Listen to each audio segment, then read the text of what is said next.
So we start a new project, which is find the maximum value of data. Example, the price in the data review.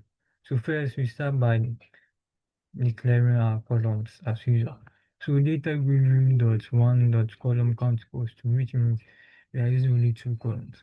So the first column, which is data review dot column index zero dot name, is item. So the name of the first column is item, and that of the second is price.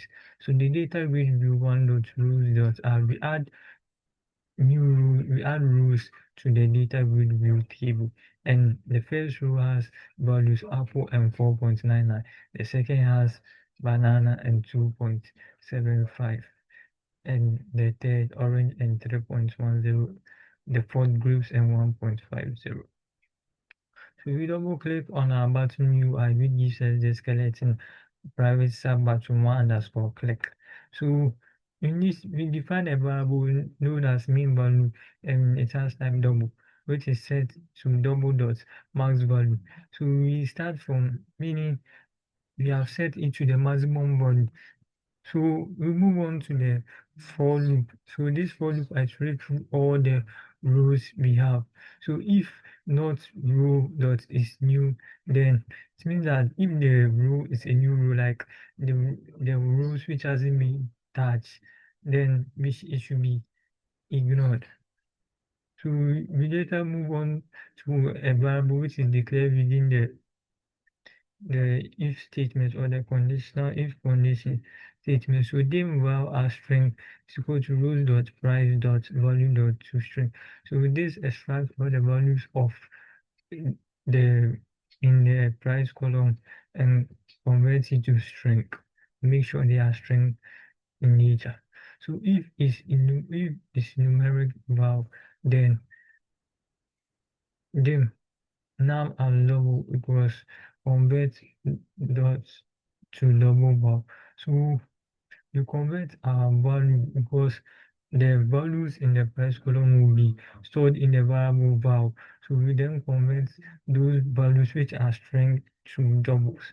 So with this convert to double val, convert those strings to double values, which is floating point numbers. So if num less than mean value, then mean value is equal to num, meaning meaning see initially we set our mean value to max value. So if if the number is less than the mean value, which is the max value, then it is mean value is equal to none. So let's see, we have the maximum value to be 10. The num compares to, let's say we have three values, 10, 5, and 2. So we compare, let's say we are for loop actually true, and the mean value, since the maximum value is 10 initially, by default the mean value would be 10. So we compare the 5 to 10, then we get to know that 5 is smaller than 10, and this is being, see, a for loop is iteration through, it is in the for loop, so it is iteration. So you get to know that 5 is less than 10, so it updates and 5 now becomes the mean value, becomes the noun. But later, as we iterate, we get to know that 2 is also less than 5, so 5 becomes the max value, which is being initiated to the mean value. So the mean value now will be equal to what? 5. And we know that 2 is less than 5, and there are no other values there again. Therefore, the mean value is equal to what? 2. So that is the logic behind this and how it works. So after that, the value or our answer or the minimum value will be displayed in this text box one dot text, and it will be converted into a string because at this point the num is what? A double.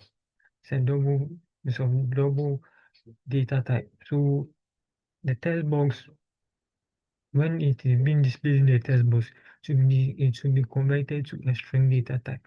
So we take a look at how the UI works. Well, this is our UI.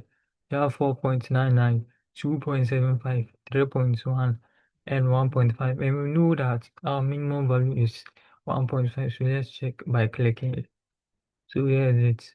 Our minimum value is 1.5. Thanks. And this is the end.